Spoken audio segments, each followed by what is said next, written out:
अध्याय 3। एक अनोखी रेल यात्रा वृत्तांत। शाम का समय था। मैं प्लेटफॉर्म पर खड़ा अपने मित्र की प्रतीक्षा कर रहा था। रेलगाड़ी के इंजन की भगभग से प्लेटफॉर्म पर कुछ भी साफ सुनाई नहीं दे रहा था। अचानक रेलगाड़ी की लंबी सीटी की आवाज़ ने मेरे हृदय की धड़कन को बढ़ा दिया।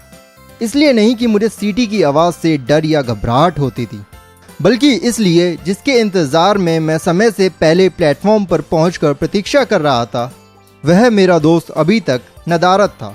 मैं मन ही मन सोच रहा था कि वह आएगा भी या नहीं। इधर स्टेशन मास्टर ने रेलगाड़ी को प्रस्थान करने हेतु हरी झंडी दिखा दी। शायद अब मुझे आगे की यात्रा अकेले ही करनी पड़ेगी।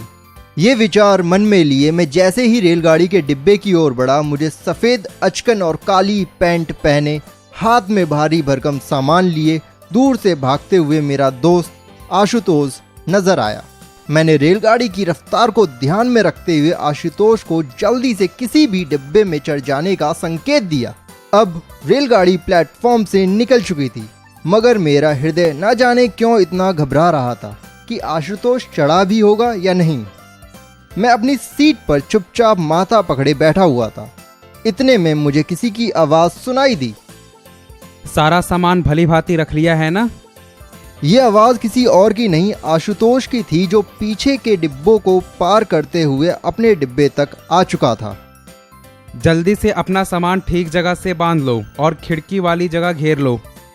मुझे ये बात थोड़ी अजीब सी लगी। आशुतोष, तुम ऐसा क्यों कह रहे हो? अरे, गाड़ी में खिड़की वाली सीट कौन नहीं घेरना चाहेगा।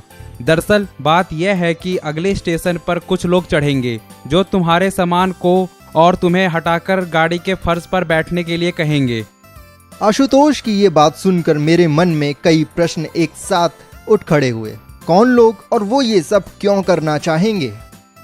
ये तुम्हारी पहली यात्रा है, मगर मैं इस तरह की यात्राओं को पहले भी कर चुका हूँ। ये लोग और कोई नहीं बल्कि अंग्रेज हैं, जिन्हें ये लगता है कि हम लोग उनकी प्रजा हैं और वह राजा।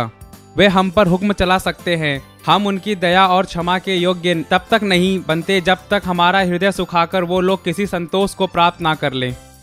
आशुतोष की बात सुनकर मेरे मन में एक अनजान डर जन्म ले चुका था कि पता नहीं वो अंग्रेज लोग हमारे साथ क्या व्यवहार करने वाले होंगे।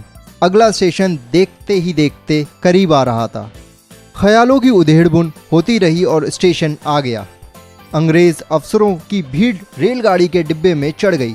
अचानक एक अंग्रेज अफसर हमारी ओर बढ़ा और सामने वाली सीट पर जैसे ही उसने बैठना चाहा कि दूसरे साथी अफसर ने उसे आवाज़ लगाई और वो सभी ट्रेन से उतरकर प्लेटफॉर्म पर जा खड़े हुए। आशुतोष मेरे चेहरे के हाव भाव को भांप चुका था। वे लोग उतर गए हैं, अब तुम घबराओ नहीं।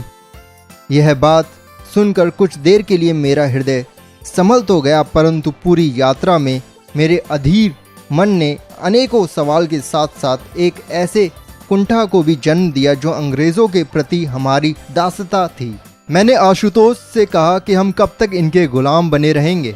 आखिर ऐसा कब तक चलने वाला है कि हम अपने ही देश में पराधीन और ये लोग हमारे ही देश में स्वाधीन बनकर जिएंगे?